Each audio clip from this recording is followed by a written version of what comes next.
Ici Georges Bouchemi de Campagne Québec Vie. Aujourd'hui, je veux vous parler d'un sujet grave, dérangeant même, la pente glissante qui relie l'euthanasie, la redéfinition de la mort et la récolte d'organes sur des personnes encore vivantes. Ce n'est pas une théorie du complot, ce sont des faits, publiés dans des revues médicales et dans des grands médias. En septembre 2025, le National Post rapportait qu'un Américain en insuffisance cardiaque avait reçu le cœur d'un Ontarien de 38 ans atteint de maladie de Lou Gehrig qui avait choisi la mort assistée. C'est présenté comme une première mondiale, le premier cœur transplanté après euthanasie. Et ce n'est pas un cas isolé. En 2024, 7 des donneurs décédés au Canada étaient des personnes euthanasiées.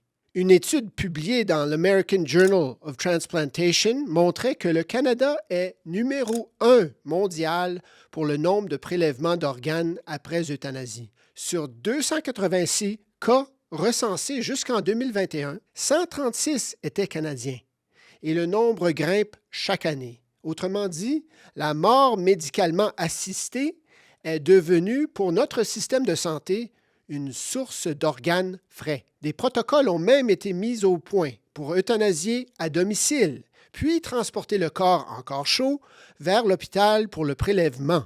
Tout ça au nom de l'efficacité. Mais ce n'est pas tout.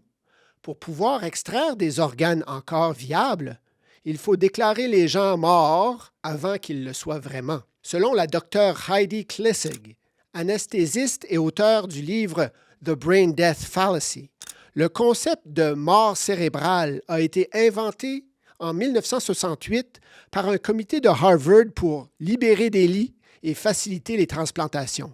Car attendre une vraie mort, c'est-à-dire attendre que la personne devienne un cadavre, équivaudrait à permettre aux organes de se gâter, de n'être plus utiles à la transplantation. Selon cette même auteure, la mort cérébrale est la façon d'étiqueter de mort une personne vivante pour pouvoir prélever ses organes frais. Elle raconte son expérience d'interne. Un patient mort cérébral chaud, respirant, au cœur battant, à qui on administre quand même de l'anesthésie au cas où il ressentirait la douleur. Si un soi-disant mort peut souffrir, est-il vraiment mort? Dernièrement, l'American Academy of Neurology a autorisé la déclaration de mort même en présence de fonctions cérébrales partielles. C'est un aveu. On simplifie la mort pour maximiser les greffes. Le National Catholic Bioethics Center a dénoncé cette dérive. Entre 50 et 84 des patients dits morts cérébraux ont encore un hypothalamus fonctionnel, donc une activité vitale réelle. Autrement dit, ces morts transpirent, cicatrisent, réagissent à la douleur. Le cas le plus connu est celui de T.J. Hoover, déclaré mort cérébrale, qui s'est débattu alors qu'on l'amenait pour le prélèvement.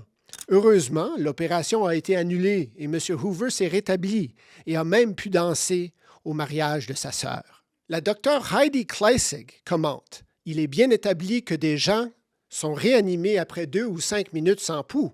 Si on peut être réanimé, c'est qu'on n'est pas mort. Mais on prélève quand même leurs organes. Une pratique encore plus troublante se répand, la perfusion régionale normothermique ou PRN. Voici ce qui se passe.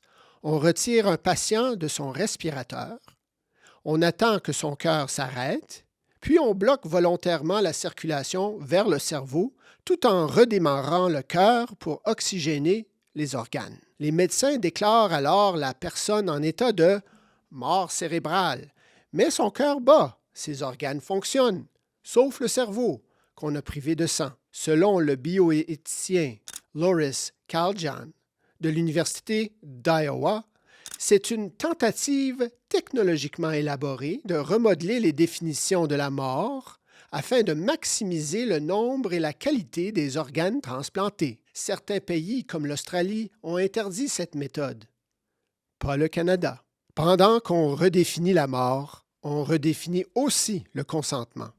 Plusieurs gouvernements occidentaux adoptent maintenant des systèmes de consentement présumé, où toute personne est considérée donneur d'organes par défaut, sauf si elle prend la peine de s'en retirer. Au Canada, certaines provinces s'y dirigent déjà. C'est présenté comme un progrès. En réalité, c'est une inversion du fardeau moral. On doit maintenant prouver qu'on ne veut pas donner au lieu de donner librement. Quand un État qui promeut l'euthanasie se réserve aussi vos organes, la question devient: à qui appartenez-vous vraiment? Tout cela semble suivre un même fil conducteur, la logique du marché. Des organes jeunes et sains valent cher.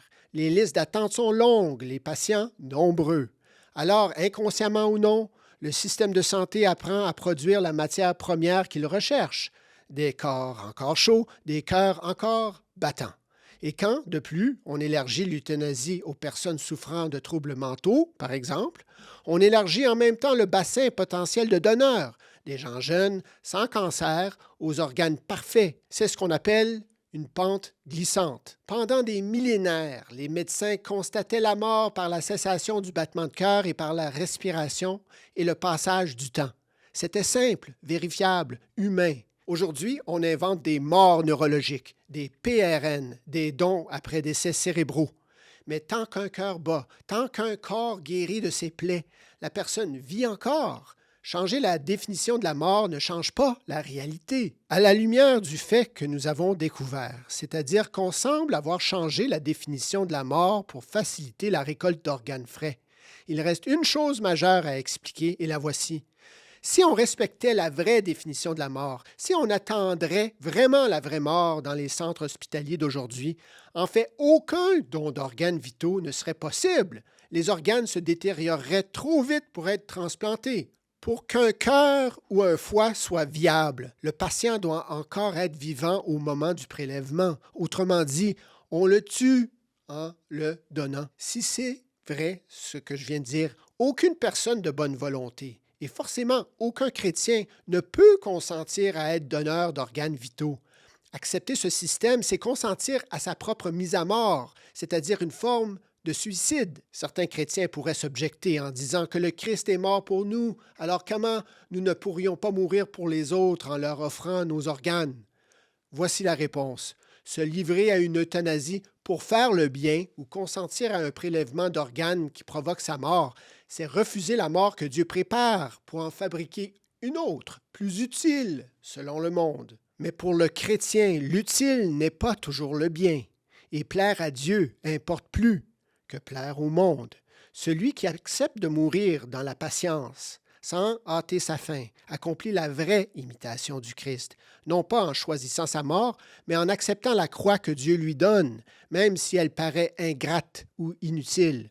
Car dans la foi chrétienne, ce n'est pas la rentabilité d'une mort qui en fait la valeur, mais l'amour et l'obéissance avec lesquels elle est vécue. C'est là que tout se joue. Derrière les discours sur la mort dans la dignité, derrière les campagnes sur le don d'organes, il y a une idée très moderne, mais profondément fausse, celle selon laquelle nous pourrions maîtriser la mort, la planifier, la rendre utile. Mais pour le chrétien, la mort n'est pas une chose à organiser, c'est un passage à vivre dans la confiance, au moment choisi par Dieu. Nous ne sommes pas appelés à choisir comment mourir, mais à aimer jusqu'à la mort que Dieu permet, même si elle paraît inutile aux yeux du monde. Accélérer sa mort pour faire le bien, c'est sortir du plan de Dieu, pour entrer dans la logique du monde. Et le monde, lui, ne croit plus à la valeur intrinsèque de la vie. Il ne croit qu'à son utilité. Pourtant, dans la foi chrétienne, l'amour obéissant vaut plus que l'efficacité apparente. Le vrai disciple du Christ ne cherche pas la mort. Il l'accueille quand elle vient, sans la provoquer, parce qu'il sait qu'elle n'a pas le dernier mot. C'est pourquoi le chrétien doit refuser tout système qui fait de la mort un moyen, qu'il s'agisse de l'euthanasie ou du prélèvement d'organes sur des vivants. Aucune vie humaine, même souffrante, n'est un déchet à recycler. Aucune mort n'a besoin d'être améliorée pour devenir bonne, car toute mort vécue dans la foi et la patience devient féconde aux yeux de Dieu. Nous devons retrouver ce regard, celui qui voit dans chaque malade non une source d'organes, mais un frère à accompagner, celui qui comprend que la dignité ne se mesure pas à l'utilité, mais à la fidélité à la loi de Dieu, qui est une loi inscrite en notre nature même. Tu ne tueras point. Voilà la vraie dignité, mourir en paix avec Dieu, non en conformité avec les protocoles du monde. Merci d'avoir écouté. Pour en savoir plus, visitez cqv.qc.ca et abonnez-vous à cette chaîne pour continuer à défendre ensemble la foi, la famille et la vie, de la conception à la mort naturelle.